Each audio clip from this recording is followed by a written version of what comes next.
Hello, hello, hello. My name is Missy. Hello to all my friends, subscribers, followers, whatnot. I hope everybody's doing well. If you're here to click on the video to hear about the convicted murderer who has confessed to Theresa Halbachs' um, murder, making claim of it, I'm going to discuss that in a minute. I'm not going to make you wait through the whole video before I discuss that. But I do want to say just briefly what's going to be in this video. And I did disable the live chat just because I don't want to be like interrupted with comments while I'm trying to keep my train of thought while I'm going through this. I'm going to be discussing this documentary. If you remember, the most popular, viral, global documentary called Making a Murderer. If you have not seen it, it was on Netflix and it was about a guy who had, this past, and he was convicted of two different things. And he was convicted of something that he was cleared. He was cleared by DNA. And then he subsequently, a couple years later, somebody went to his property who was a photographer. He was a salvage yard, and he was, had, I guess he sells used cars or parts or whatever. And so somebody who had come to his property on multiple occasions to take pictures for him ended up missing. The car ended up on his property, and he was subsequently convicted of murder. And the basis of his conviction was that his nephew, who was 16, was held for 48 hours. And he had, he's a disabled child who was in special ed, and he had very low IQ. He was held for 48 hours, and he subsequently gave a confession. And it was egregious how they handled him. But that wasn't the issue. The main issue for the documentary, The Making of a Murderer, was the fact that because of his wrongful conviction, he was facing a very large sum of money. I think it was like 36 million or something. He had this pending lawsuit. And so he kind of suspected that he was framed from cops, but I don't, it was kind of, I don't think it was the cops that framed him. I think that it was just somebody else did, because for whatever reason he was a target. And I'll go into that. But anyway, so that was the documentary exposing withholding exculpatory evidence. There was some really fishy things going on with evidence. And so it kind of got a lot of attention. And, anyways, so he's trying to get his conviction reversed on that. So then there came Candace Owens and these other people who are filmmakers who are trying to once again use the pattern of making excuses for police and prosecutorial misconduct. And I'm going to go into the pattern, her pattern, and just in general, the vulnerability of people with past and how they're targets and more easily wrongfully convicted than a person who doesn't have a past. We'll go into that. And then I'm going to go into some documents. I just will let you know I'm not licensed, but I do have training in handwriting analysis. There are some things that I'm able to very accurately, quickly determine. I've had people bring me letters before, and I will tell them things about the person that's the author of their letter, and it freaks them out a little bit. And then, they're like, the accuracy, and I'm just like, I'm not a psychic, okay, but I'm going to point out some of the things in the documents that deception is one of the easier things to detect. It's just like red flags, and I'll show you in detail those specific things. Um, okay, and so to start out with, this documentary maker has pretty much, for at least the first three episodes, I don't know how many episodes there is in Convicting a Murderer, Sealed by Candace Owens. Um, it pretty much focuses on the fact that the first documentary maker did not bring things out or didn't research enough, didn't find the things. She's a better researcher. It's kind of a pride thing a little bit. But so I want to talk about, because I promised that I wouldn't make you watch the whole video before I talk about this confession of a convicted murder. So there are three very plausible suspects to who killed Theresa Halbach. And I hope I'm saying her wrong. I'm sorry to the family if I didn't. So there's a guy who is a convicted murderer in the penitentiary of the state of Wisconsin, and he has owned killing this woman. Now, there's not much information on whether or not he is. I will put the links to everything that I discuss in this video after I'm done being live. Okay. So there, you know, some people will confess to crimes like they're bragging. I don't know, makes them feel better that, you know, they can own crimes that they didn't commit. There's people who do that, right? Then there's people for mental illness reasons. They just confess to murders for no particular reason. I don't see any of that with this person. I don't see. You remember? I think it was Joan Bonet Ramsey when, you know, somebody came. He was like in another country, and not that he. I think he was American, but they took him from another country. He confessed to Joan Bonet Ramsey's death or murder, and they just, for whatever reason, this person, he does that. He just makes confessions, and he's done this before, so they just discounted his confession. I don't see any of that with this particular murderer, and he's a convicted murderer who has confessed. You know, I don't know, maybe he's been remorseful on his deeds in life, but for whatever reason, he's confessed to her murder. So then there is the whole, oh my goodness, we need to revisit some things that was in the first documentary. And I want to say up front, I don't, it's not that I don't care. I pray for the things that this person has done. Stephen Avery has some dark things in his behavior, some funky stuff in his family, and I don't care about that. It doesn't matter to me. When I watched the making of a murder, I didn't care about it then. I didn't care about even if it was limited or things were withheld or maybe they didn't do enough research, whatever. I didn't care about that portion of the case. It's not that, you know, things of their past, you know, patterns of behavior isn't something, it's like a side dish, it's like a filler to a jury. What I care about and what judges will use on whether or not they're going to reverse the case will be the meat of the case, and that is direct evidence. And that should always be the portion of how somebody gets conviction. Like, if absent this, somebody, you know, testifies about somebody's character or their past behavior, if that you can't convict somebody on that alone. You have to have direct evidence. Because if you think that it's something that we should focus so much on, that just bashing their bad behaviors of the past should be how you convict somebody, we have a problem with our society. Our country has been direct evidence. The Bible shows, you know, prove all things. Okay. And you don't prove all things by, oh, well, that's bad news. So yeah, I believe you did. We have too many of those trying to convict people like that. Okay. So direct evidence is some of the things that was very problematic. You had a blood vial that had been tampered with. You had a key that was there and there wasn't. You had a bullet that wasn't seen until how much longer? Okay. You had this horrible abuse of this child, coerced confession. Even Dr. Phil, they went on Dr. Phil and even, you know, it's just bad. I mean, they've had documentaries about coerced confessions like that, especially minors. Oh my word. Anyways, so then you have the most important part, in my opinion, is the exculpatory evidence, because in that's right, it's criminal. Okay, prosecutorial misconduct is not anything we should ever give excuse for because somebody is a bad dude. I call those crap convictions because somebody's crap. You know, that they have crap in their past. They have funky stuff in their family or stuff that they've done in their past. You know, you're focusing on that. Okay, but when they withhold evidence, I'm going to tell you what they did. There was a guy who reported to the police that they saw who pushed the vehicle to where it ended up being, and it was his nephew, Bobby Dassey. His nephew and an older person, and he knew who Stephen Avery was. It wasn't him. So he goes to the police. He writes an affidavit. He went to the police and he told them, I saw this person pushing this Toyota 4. They're looking for this car. I saw who did it. And the cops was like, no, don't worry about it. We know who did it. They already see that's the problem I have. Now, if this guy was lying, okay, then these cops would go after him and say, why are you saying these things in an affidavit, penalty of perjury? They should charge him if he's making that up, right? But that is actual evidence that they withheld.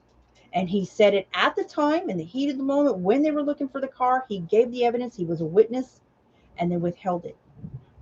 And but for, do you really think that he would have been convicted if they had this witness sit on the stand and say, yeah, I saw the car. I went and told the cops.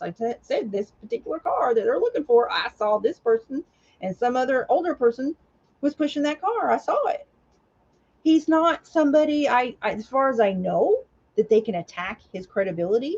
This newspaper delivery person doesn't have a past. Like, we just don't believe him. He's not credible. He's, da, da, da. There's none of that. I'm not hearing any of that. Maybe that's something in episodes that they'll come out later and they'll, dismiss it or whatever. But you can't dismiss exculpatory evidence. It's up to the jury to decide whether or not to believe that witness. So when you have misconduct of a prosecutor like that, that's when I care. I care about perjury. I care about police misuse or mishandling of evidence or any appearance of tampering of evidence. I care about that. I care about when a prosecutor violates the law and gets a conviction. I care about that. And I would say, if I would have done that first documentary, I would have just been out front, cards on the table. I would have said, this dude's got some funky stuff in his past, and he's done some bad stuff in his past. But we're going to focus. You all can more than welcome to go dig all that out yourself, because we're not going to spend our time on that. We're going to spend our time on the meat, and that is, was there was there tampering of evidence? Was there misconduct by this prosecutor? This exculpatory. I think that by itself, and being upfront that we're not even going to focus on this stuff, because people shouldn't focus on somebody's past as a reason to convict somebody.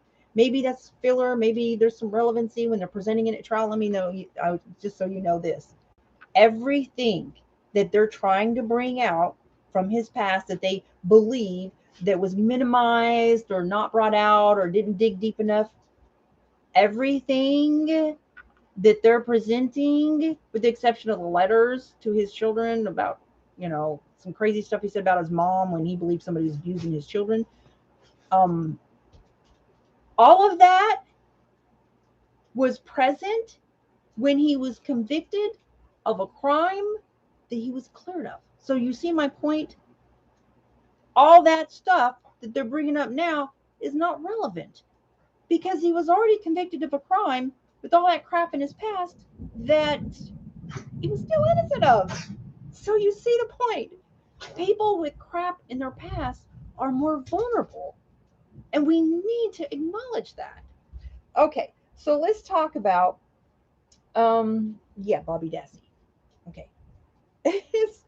Oh my goodness. To me, in my opinion, Bobby Dassey's testimony was a confession with a bow on it. Okay, so Avery has, and I watched the whole documentary. I listened to hours of his interviews, original interviews. I watched his face, his demeanor. I didn't see any deception detected there.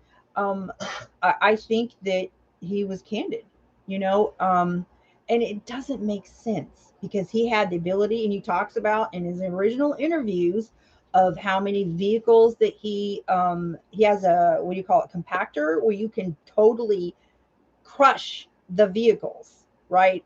And then he had an incinerator. So why would he put the car, knowing that if this is the last person where she's seen alive, they're obviously going to come there with a warrant? Yeah. And so why would you put it on the edge of the property where it'd be even more easily, instead of crushing it? If you did it and you want to get by with it, crush it, incinerate it. You could have buried it. And I'm saying, it doesn't even make sense. And then you have this witness who saw them pushing that vehicle there. Okay. And so this is the problem. And this is why why did they spend 48 hours on that kid? And then they told him, and I watched that whole thing, and it's like they promised him he could go home if he just said what they wanted to say. That's basically what they did. Well, they can lie to him. Okay, but you don't promise a child who's mentally, cognitively slow, special ed, who's a minor, you don't promise him he can go home if you say what you want to say, and you've already had him for 48 hours. That's how you got a confession. And then you're ignoring somebody who says they saw who did whatever with the car. But let's talk about Bobby Dassey's testimony. Stephen Avery. He said, well, he was talking to her. He was out there by her vehicle. She's rummaging through her car. She's getting the receipt for him or whatever, or doing something. He's kind of got his hand on the door or whatever. He's wait for her to whatever, and gets her money, and then he sees that she drives off. So Bobby Dassey, trying his purpose to testify what he did was to basically say that Stephen's lying, that he could not, he didn't see her drive away because he knows for a fact that she didn't leave. I have a problem with him saying that. It'd been different if her car was still there and then she was gone. Then yeah, you could say, well, it appeared she didn't leave because her car's still here. It's not possible to know that she didn't leave without knowing why you could say that she didn't leave. It's almost like he told on himself. And I don't know why the jury didn't like think that through. Maybe they've just had so much stuff just thrown at them day after day through this trial, and they've been sitting on all this information and every detail of it for months, right? And so these jury has to get all this stuff all day long, just all this information thrown at them. You know what I mean? How do they have time to sit there and chew on stuff? But the fact of the matter is how on earth can this guy insist that he knows he didn't see her leave? How can you not see somebody leave? It doesn't make sense unless you know that person didn't leave because you're the one that killed that person. That's why I suspect him more than anybody. Or he could have just been saying that because, you know, whatever reason but I think he was involved. Now, this convicted murderer who's confessing that he did the crime. So then there's another suspect. There was an article in 2016 of, and I think it's pretty weak suspicion, but the people work on their case back in 2016 was interested in this particular person. And it is viable. I do say it's viable. She had a boyfriend or an ex or something to that nature, and he got on the stand and he perjured himself allegedly to say that he did not have any sexual relations with her. And there was a problem because there was evidence that he did. So why would he lie? And he didn't have any alibi for that date that she disappeared. Okay. So if he happened to know where she was going, he could have done something to her and then just, you know, but I think the witness, um, I'm just saying you have all these suspects that are very plausible, and they withheld this from the jury. Okay. So now let's talk about Candace's her fact gathering process. I'm going to share a link where there's a doctor who titled a video, and she's not into politics or anything like that. That's what Candace is all about. But she just basically saw there was some kind of podcast that Candace had done, and it's just showing the pattern of her fact collecting. And I will just say that some of the things that she presents, I'm with her. I agree with it, right? I'm like, yep, but some oh my word, she is way out there, right? She compared babies to animals. She said women are distraction at work. I mean, she has some crazy stuff. I mean, just her ideas are out there. Okay, so but then she had some kind of her medical birth or something like that, and she was talking about a medical condition, and so the doctor declared in the title of her video, and I'll put the link, after I'm done here, and said that her misinformation was dangerous. And so the response to that doctor's video was very strong. Many women were very upset with what Candace has presented and said that how many people whose babies had almost died because of this condition, and then testing is important. I mean, they were very angry at the dangerous of what she was presenting. And this doctor, they were very thankful for this doctor correcting her medical misinformation that was dangerous. So I'm just saying, I'm not trying to like disparage her. I'm just saying that she's not without flaws. Okay. And so when there's a pattern though of the way you collect information, and then there's this back and forth, and the hypocrisy is my issue with her right now. Okay. She's pointing out that this first documentary like didn't really go into all the stuff about the guy, didn't dig deeper. Maybe they minimized some stuff, they omitted stuff was her big thing. And I'm like, okay, but you're doing the same thing, which puts hypocrisy on top of that, which makes what you're doing worse. They are omitting things. Why would you start a documentary out with just all about bringing up all his crap that he was convicted on a crime he didn't commit with the same crap? So why, if he was convicted with that same crap that he had from his childhood and his earlier life and his relationships, if he's able to be convicted of a crime the DNA cleared him of, why would he not be convicted of a crime he didn't do now? Okay, my point. And then you omit, you don't overcome, you don't give any counter to the issue of evidence and the misconduct of prosecutor. I was hoping to hear, oh, hey, by the way, um, we want to discuss about the prosecutory withholding exculpatory evidence that would have weighed the jury in a different manner. And let's talk about why we don't believe that that really matters. Or, or how about saying, yeah, that was wrong. We agree it was wrong, but we still think that he would have been found guilty. You know what I'm saying? I find it egregious, her pattern of trying to make excuses for police who are doing wrong with their power based on the characteristics of the victim. This is where I have a problem with her, and it started with George Floyd. Okay, yes, he did some bad things, pretty egregious, but that gave nobody the right to execute him. And I don't want to hear, but he was on drugs and he would have died anyways. You hear that a lot coming from her and her supporters. Okay, yeah, he did have drugs in his system. Possibly he could have died of an overdose, but when you have medical help right there, they could have helped him. I've seen officers drop down and they're handling stuff and they get hit with some fentanyl and they would have died like right then. And it was scary that they brought him back with his Norco or whatever. They have the ability to help those with overdose. There's no concrete, he definitely would have died because of the drugs that was in his system, especially if he has an intolerance to it. People you see, how can they walk around with that much alcohol or drugs or whatever? Because when they build up that tolerance, there's no concrete evidence that the fentanyl is what killed him. When they find when a homicide has happened, it's what is called the but for causation. And so when you are, and just so you know, I have seen the video of where officers have killed a white man who was not on drugs in the same things they did to him. They did to a white man and he died and he wasn't on drugs. Okay. And in addition to that, that technique that they were using on him it was illegal. The police chief, they said, this is not our policy. You don't do this. So there's no excuse for stand by cop to allow him to do that when the statutes of that state when a police officer and their own internal policies is doing something illegal or unlawful, you are supposed to intervene, calling in something. Okay.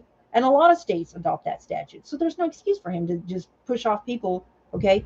But when they had three people holding him down, you watch him stop breathing. You don't. Okay, so whenever somebody stops breathing, you're supposed to start CPR right away. And as a former licensed EMT in the state of Colorado, okay, the first thing you learn is then when somebody stops breathing, any 911 dispatcher will be like, is he breathing? No. Do you know CPR? The first thing you do is life-saving techniques. But they knew he had stopped breathing. They saw he had stopped breathing. Not only did they not do CPR, they prohibited EMS who arrived on the scene during that period of time from giving CPR. So it's definitely, but for they did this, and this, his causation led to his death. And there was no concrete, oh, he would have died anyways. So that's why it was a murder. Okay. So why she went about lying, she said that they were rookies, shouldn't have been convicted. She did not want the officers convicted. Okay. That means they would have stayed in power if they hadn't been convicted. And these are people who shouldn't be in power. They violated policies. They caused a death. Okay. And by the way, that Asian cop, the last one that been recently convicted, he was just settled out a lawsuit for excessive force. So it wasn't a rookie. Okay. He already had caused a lawsuit that he had settled down on. There's history here. There was a history of abuse in the police force in this particular department. And so there was just no excuse. So she goes about, and I understand a part of what people are saying. Well, why are you having kids wearing T-shirts of George Floyd when he was a bad dude? And I'm like, okay. First of all, when you see that image of his face, instantly people remember, oh yeah, that's the dude that those cops killed. So as a reminder of what the cops did until there's justice, right? I understand the, it's, but she went to great lengths. And I have seen comments when people talk about him on YouTube, they go in there and they just start bashing George Floyd. Wow, he's a creepy dude. Okay, so then you're pushing into society an idea that, well, if somebody gets executed, well, since they're a bad dude, it doesn't matter. We don't execute people.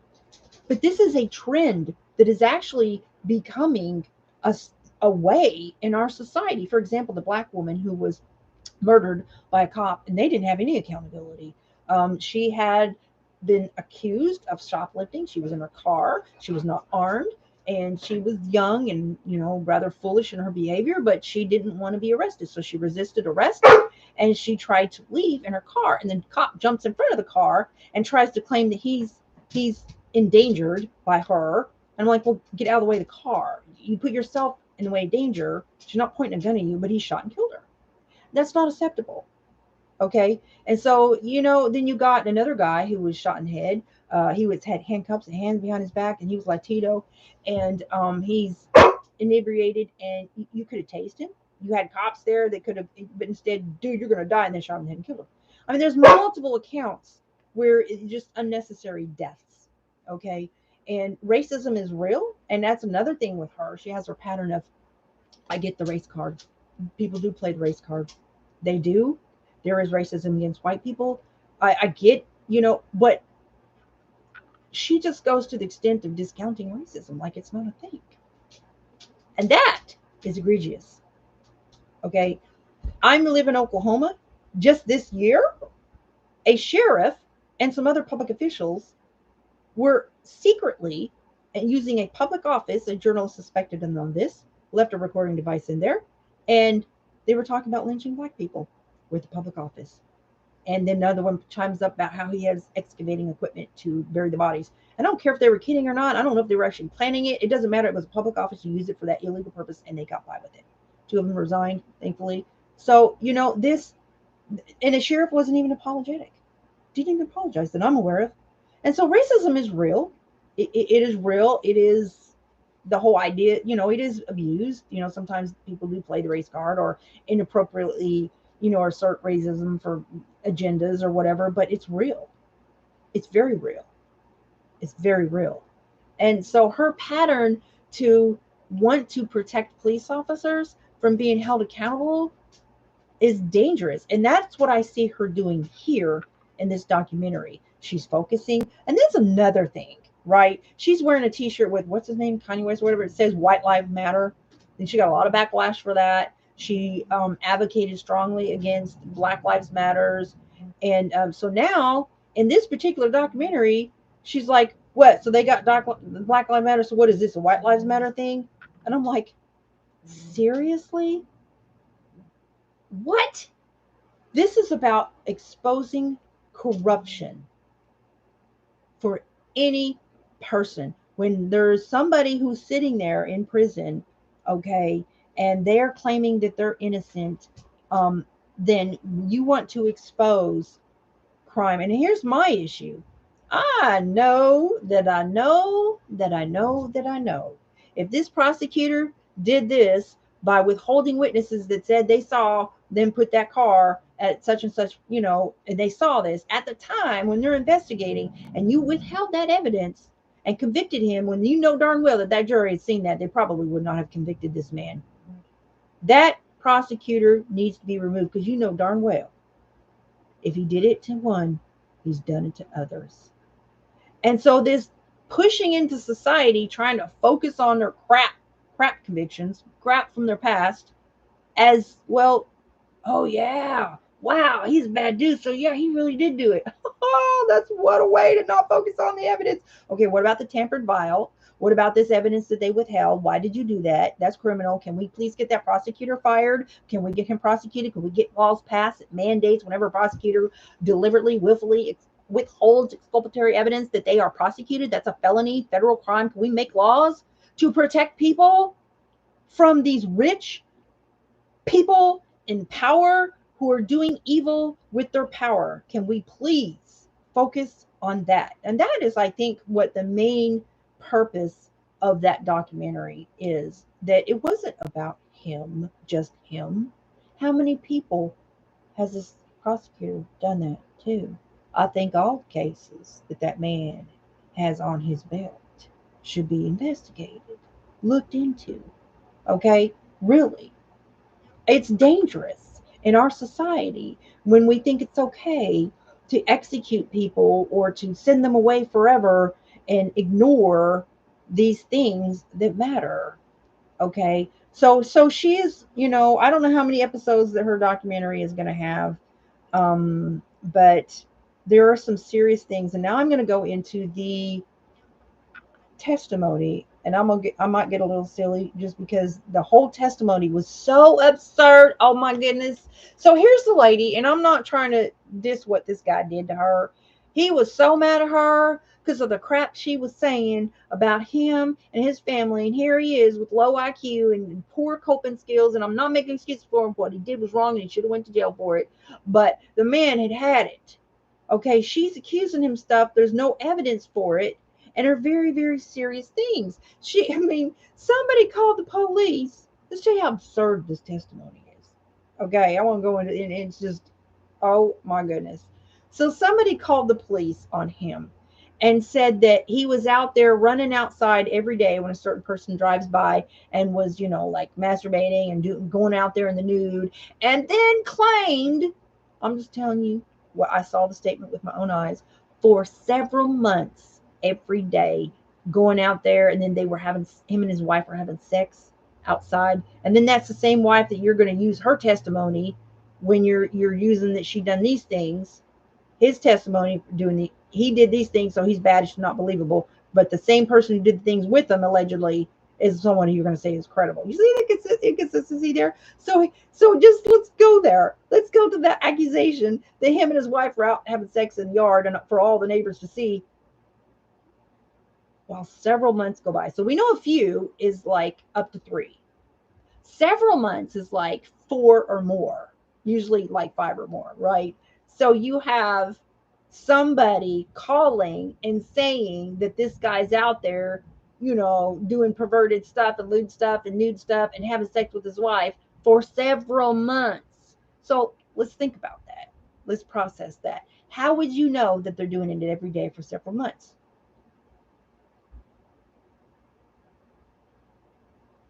Because you're watching at the window. You watching at the window, them doing that stuff for several months, and then you call it in. Do you realize how ridiculous that is? But nobody got it on video. This went on, let's say 5 months. Let's just pick a number. 5 months equals several months every day. So that would be equivalent to 150 days, right? Which, by the way, the lady who testified against him for his alleged kidnapping, he did admit to running her off the road, and he did use, violence. He was mad. He was wrong. He was mad. He had a right to be mad because what she did, he could have charged her with harassment charges. Very malicious, vicious, false reporting things, and it was anonymous caller though, and she's like, no, I didn't say any of that. I don't know who said that, but she's the one spreading the rumors according to him. But the anonymous caller falsely reported a crime on him. There was no evidence whatsoever he did this thing, and it's just ridiculous. I'm just like, I want to hear the story of these other neighbors, which of course nobody came forward because they would have to get on the stand and say, yeah, we saw him doing that every day, like we said, for several months. We saw it. And of course, on cross, the lawyer would go, so how do you know he did it for every day? Because I saw him. I looked out the window and I saw him. So every day you saw him out the window doing this, for several months, So you were knowing and expecting he's going to do it, and you don't call it in. So you're going there, to confirm another day that he does it? They're watching this for several months. Come on now. I mean, it's just ridiculous. The stuff that was said, and I looked at her face when she was saying things. You could tell that, he probably did some crap to her, but he definitely did that crap to her that day. When he was just, he had it. He just had it. He lost it. He was going to go show her. He was going to show her some force. He was going to let her have it, and got in her face and scared her and you showed her, you gonna leave her alone, and what he did was a crime. But I'm just like, okay, the stories were outrageous that they're trying to use against him. Like, are you hearing yourself? That's just like the Bobby Dassey. Oh, I know for fact she didn't leave. I saw that she didn't leave. How can you see an invisible person? Their car wasn't there, she wasn't there, and you saw that she didn't leave? How did you see she didn't leave? Because you know she didn't leave, because you're the one that killed her. Just like that person who went to the cops and reported that he saw Bobby Dassey and an older guy, which wasn't Steve Avery, pushing that car into that salvage yard. And it makes no sense. Dude's fixed to be a multimillionaire. That woman had been on his property 15 times. There were records of that woman being there many times. He didn't bother her. They just had a business. Why out of blue would he do that to her? But then let's talk about the arrest of Bobby Dassey. Of course, Candace doesn't want y'all to know about that. Maybe she'll mention it sometime. Maybe she'll have some way to excuse it. Maybe she's still planning and trying to figure that one out. I'm not sure. But why would you start a documentary and not even discuss the fact that Bobby Dassey was arrested? Did you know what they found in his computer? Let's talk about that. By the way, I hope you'll share this video. Bobby Dassey had horrible, graphic, like, pictures of victims who had been burned alive and tortured, and all kinds of searches for children's private stuff and horrible pedophilia. We're talking searches also, by the way, that had connected knowledge to the victim and the murder. Of course, they don't want to mention that. Okay, so I believe that took place in 2021. So let's talk about his crime. He has reactive behaviors. He has low coping skills. He has reactive tempers. When his wife was going to leave him, no, he was very angry. And that's another thing they talk about, when he made horrible comments to his children in a letter, like, we're going to get her, I'm going to kill her. He wasn't telling his children that he's going to kill his mother for her leaving him.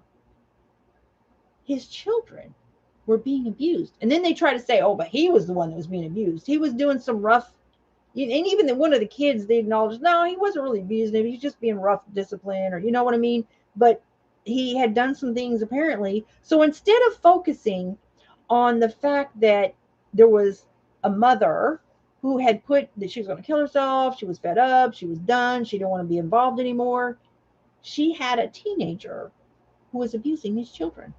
And that was confirmed. So he's angry because this person's there and there's abuse of his children. Okay, it's like, you can spank your kids, but ain't nobody better let a hand on your kids. Ain't nobody gonna spank your kids but you. And so here comes some guy in the scene, and then you got some teenager who's egregiously abusing these children, and they did have marks on them. These children were abused. There was an accusation against him for pinching them or some kind of rough kind of teasing or playing. That wasn't abuse. But they took his visitation from him because they were covering this stuff up over here. So he's mad in these letters about them abusing his kids. And yeah, he was making threats in his letters. He sure did. And that wasn't right. That's not how you handle it. But the point of the matter is, his reactions and anything that he did that was ever any kind of violence was directly connected to people with him or relationships. Then there's a whole different level of sadistic violence that has never been present in any of the things that they've put about him. Okay, anything inappropriate that he did with anybody underage, that still doesn't make him a person who would go out and enjoy random victims that you have no connection to, like his nephew enjoying pictures of a human being that had been tortured and burned to death. Or just graphic, horrible pictures. So that's somebody who could become a serial killer, right?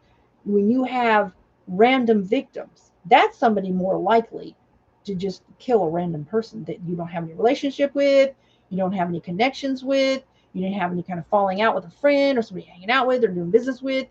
Random victim violence. It doesn't exist. Not anything that I've seen. Okay. But then that's what his nephew was in his computer. And it was egregious that he had all this pedophilia. I mean, the graphic things that he searched, we'll have to go watch that video. I'll put the link in the description after this video. And I'm just like, oh my goodness. Why are they pointing out the fact that he was doing some inappropriate things with his niece, and you're completely omitting this this person who all but confessed to knowing that she didn't leave, is also the person that a witness said he saw her put the car there, and also has all this stuff filmed. Okay, so that's why I'm saying she's hypocritical to dare attack this documentary by saying that it omitted things, and then she's doing the exact same thing with hypocrisy on top. And I'll share a video in here about some great details of hypocrisy of her. She just has a pattern. She's very climbing the ranks. And when she talked about women in the workplace are a distraction, that is a conservative Republican, male, chauvinistic, sexist dude who that's what she's pushing. Women don't belong in the workforce, or just that they're a distraction. And she goes in about Christmas parties. I'm like, okay, do you realize that we have had women in the workforce for decades? Decades, okay?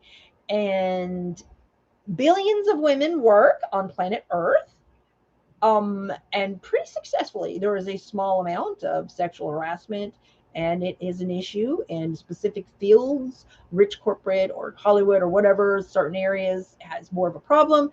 But I want to refer to a comment by previous former President Donald Trump, which I want you to know I am a conservative Republican. However, I don't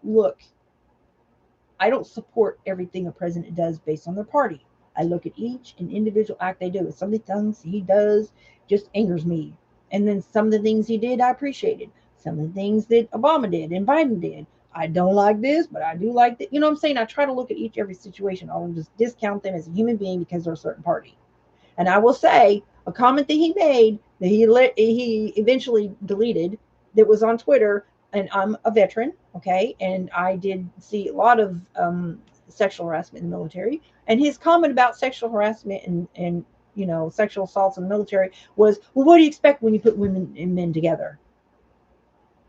And that's pretty much, she didn't say that, but I'm just like, she's going along with that mindset of women. It's women's fault if a man is acting inappropriately or sexually harassing somebody or trying to feel sympathetic. And it's really not.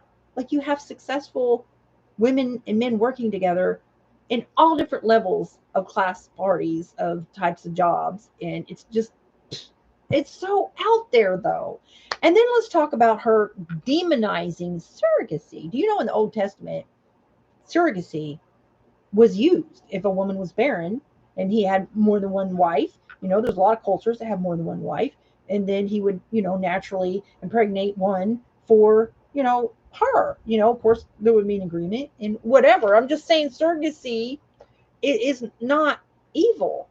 Adoption is not evil. So when they give the baby up at the time it's born, so that they don't build this bond, and the baby and the one who carried it, it's her DNA, and her body's the vessel. So somebody had made a comment about it was kind of different, taking the baby that'd been in their body for that long, but it was still beautiful, but it was just different. She makes a comparison. She calls surrogacy demonic. But that wasn't the worst part. She compares human babies to animals, as if comparing to a kitten, little baby kitten being taken from before it's weaned. It's a whole different thing.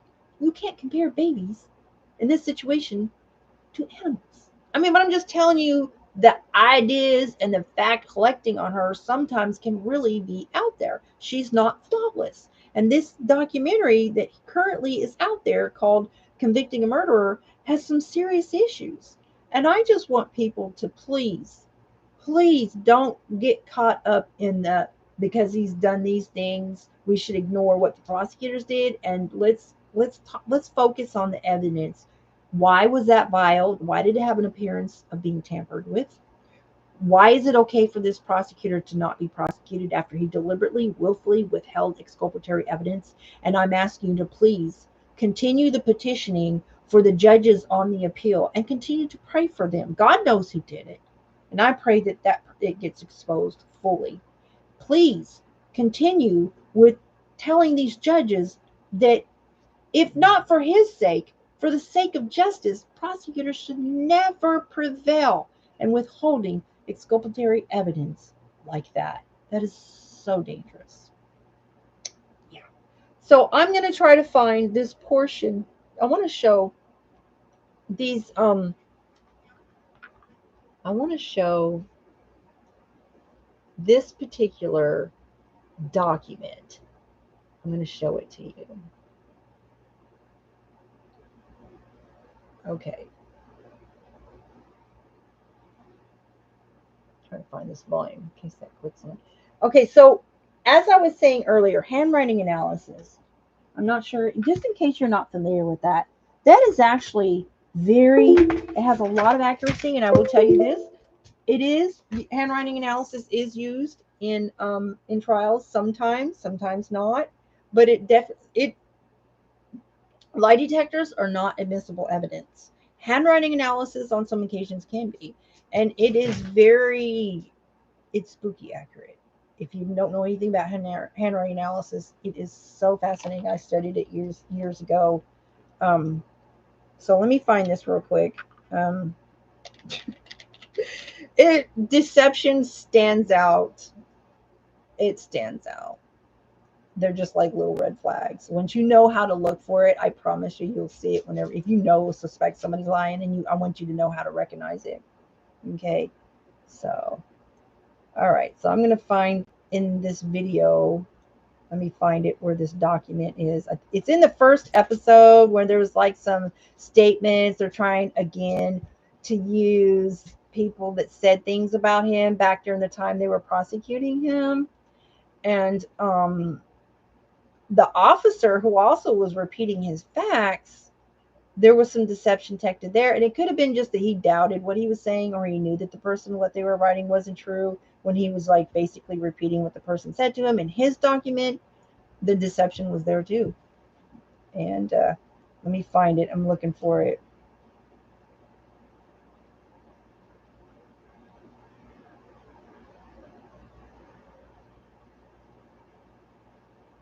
These statements, let's see if that's it.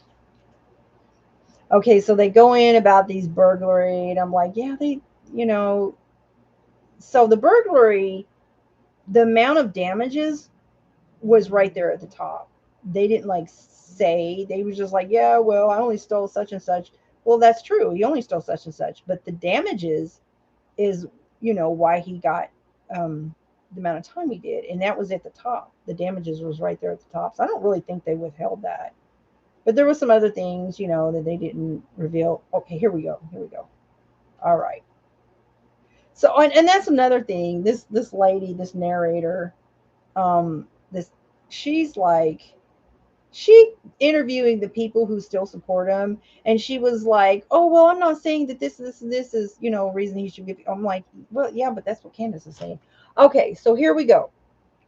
I'm trying to figure out how I'm going to do this because it'll just look mirrored. Okay, I don't know what I'm seeing here.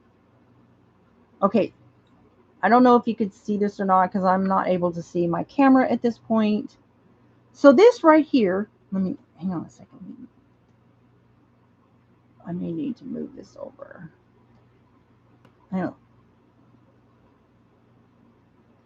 Okay.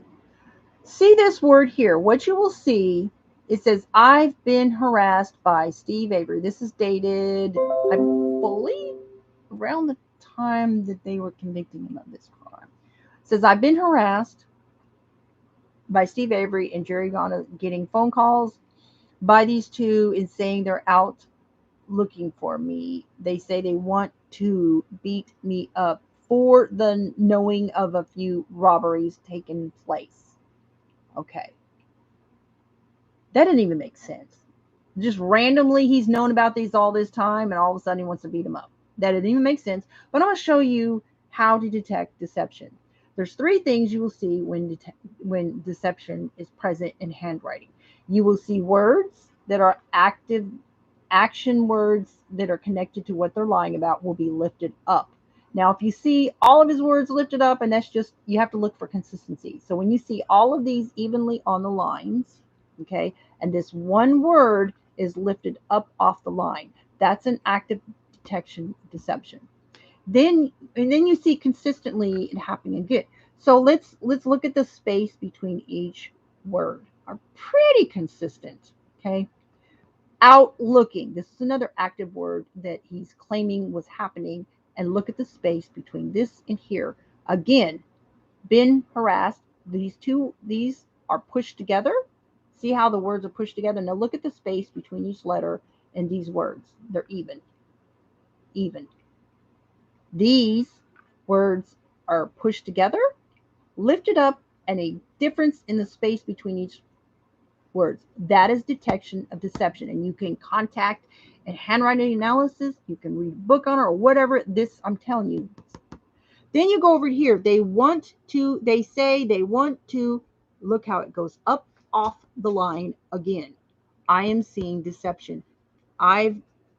See, so you look at the space, lines, words coming up off the line with inconsistent with the rest of the line, and words being pushed together. Those are red flags. Okay. So I'm just saying I wouldn't trust this person. And then you just getting to know the person. Um, let's see. Let's continue into the next statement where the officer is going to repeat. This is the officer. This officer is he is writing basically what that person says. He's writing down his. So what I see here is um, inconsistency in space between the words as well. Her calling her, stating blank, he's coming over, and to get. This T is coming up off the line, and there's a big space between here. That is either he doesn't believe it, or he doubts what the person is saying are true, or he knows it's not true. So I'm seeing red flags of deception. I'm just giving you my personal observation there. Okay, so I'm going to put this back here. And so I don't know how well that went down.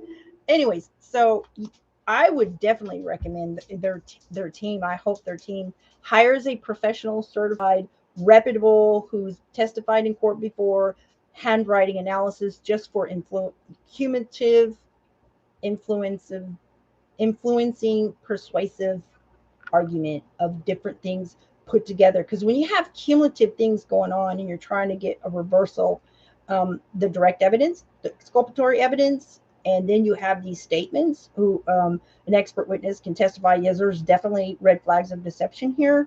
Of course they could, counter that or whatever. I personally would throw it in there. If it was me, I would definitely want that included.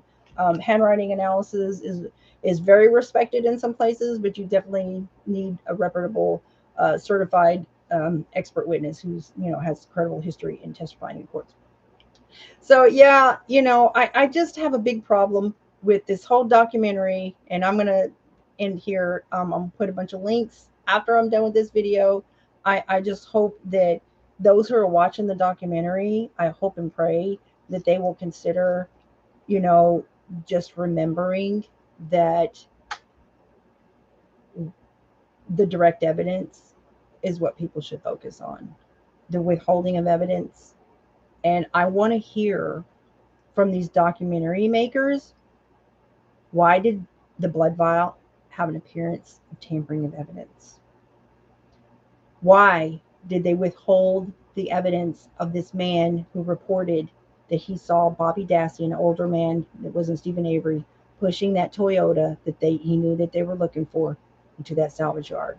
If it wasn't important and it didn't matter, okay, why would you withhold that Why are they not responding about that witness? What is their comment about that witness? Okay, why are they omitting from the documentary about the guy who some convicted murderer confessed to doing it? I'm like, you have other people who are plausible suspects, and this guy here doesn't have any history. They haven't presented any history that the guy has random victim attacks. He has impulsive behaviors. He has some violence, nothing. I mean, really serious. Yeah, I think the worst thing he did was when he just lost it over that woman who was abusing him with the lies and the vicious lies. Who was married to a deputy, by the way. Um, that was wrong, but I, he doesn't have any attacking random people stuff going on. But this Bobby Dassey, the pictures, who can take pictures of somebody who has been, they're very graphic, who can take pictures of a human being who's been tortured and enjoy that? That's somebody who would kill a random person who's never done anything to you. There's no relationship, there's no connection, there's no nothing. That's somebody who could do that. Or a convicted murderer in prison, that doesn't have any history of false confessions, who's confessed to the murder. I mean, but Stephen Avery, I mean, he's got funky family stuff, and he's like got some, sexual deviant stuff, but I just don't see this woman coming out to his property on multiple times, didn't have any issues. It was a business, okay, and he had the ability to crush that car, incinerate that car, and bury it. I mean, like it. I'm sorry, but I don't see any discrediting of the witness who said, why would a delivery newspaper guy? Why would he go to the police and say, I saw who put that, I saw a car you're looking for. I saw this person who was pushing that car. When he saw it, he didn't realize that, oh, that's somebody who just got killed. It was in the heat of the moment around that time, that the day that she died. He saw it. So I'm sorry. That's just, I think he's wrongly convicted. I do. I didn't see any detection whatsoever in his first original interviews. You know, um, I just don't think he did it. I just don't. I think Bobby Dassey getting on the stand and saying that he knows he knows she didn't leave. He didn't see her leave. He didn't see her leave. Think about that. He didn't see her leave. How can you not see her leave? How can you see a person who disappeared not leave? I mean, it's almost like he's telling on himself. So that's it for this one. And I just hope and pray that people will consider the things that I've said in here. And just remember, if she wants to talk and bash the Netflix documentary about omitting things or not really doing research, I'm sorry that you're omitting things too. And you're focusing on the person's past of stuff that he had done. And after he'd done all those things in his youth or whatever, he was convicted of a crime the DNA cleared him of. So why wouldn't he be convicted again of a crime for the same thing? That, you're pointing out all this stuff in his past that was present. It was already present when he was convicted the first time of a crime the DNA cleared him of. And I think that people need to realize the vulnerability of people. And I want to talk about the fact that that is discriminating to a lot of people in poverty.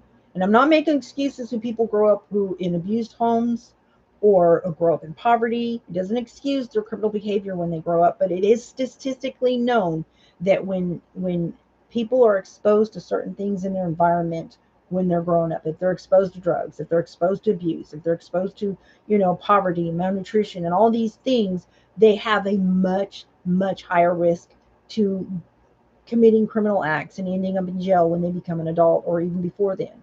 Okay.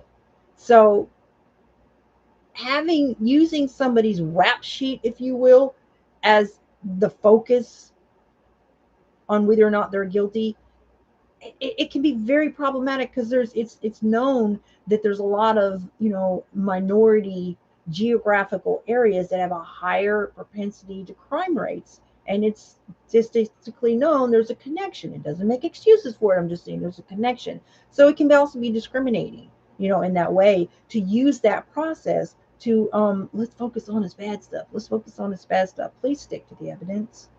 Okay? Please convict somebody on evidence, direct evidence, and please hold police accountable if there's suspicion of tampering with evidence. Why was the key not there and then it was there? Why did they not find the bullet till 4 months later? And why did they hold a child, a minor, for 48 hours? Can you imagine sitting there and watching 48 hours worth of what this kid went through? All you saw was a few minutes of what, you know, he adamantly denied and denied and denied and denied and denied. And it took 48 hours for them to get a confession out of a child who has mental cognitive issues, who's in special ed, okay, and was worn down. And then I saw the video with my own eyes. They promised him he could go home if he said what he wanted to say. He thought he was going home. Just give them what they want. There wasn't a confession, okay? And so please stick to the evidence. Please petition for prosecutors who withhold exculpatory evidence to be held accountable. Please petition for that. If there aren't laws that makes that criminal, let's petition for laws to make that criminal so that we can have a safer judicial system. Let's please make sure that we petition that whenever cops are lying in police reports or doing things corrupt with their power, why are they being held? If you see a problematic area, that they're being allowed to get by with it and the feds are not holding them accountable. Suppression of evidence is a crime, okay? And the feds are not holding them accountable. The people who should be holding them accountable are not holding them accountable. We need to stand up against that. We need to focus on that. We need to hold Candace Owen and people like her accountable when they try to basically dismiss the egregious conduct of prosecutors. Okay. I hope at some point in this documentary and further episodes that she's got coming out, I hope at some point they're going to acknowledge the egregious nature of the prosecutor and how serious it is to our society to withhold evidence illegally like he did. And I just want people to remember, focus on the evidence, because that's the meat of the case, really and truly. Why did the evidence, the blood vial, appear to be tampered with? Why did they not give the evidence of this witness who said they saw Bobby Dassey, and an older man, not Stephen Avery, push that Toyota at the time that they were investigating? Why was that not allowed to be presented to the jury? Why did they withhold that from him? Why have they not mentioned the Bobby Dassey arrest and all the things they found in his computer? Okay, they're saying that the first documentary was not revealing everything. Well, there's a whole lot of stuff this documentary is not revealing. Not yet, anyways. They should have been out in front with that, anyways. But let me know what you think in the comments, okay? After you watch this video, I'm going to go ahead and turn it off. I hope you have a blessed one. And I've got another live stream that I'm getting ready to do, and I will allow comments, live chat on that one. And that one is going to be about the laws they're passing to allow illegal immigrants to vote, and what Biden just did and what they're doing to these migrants that I think is horrible. See you soon.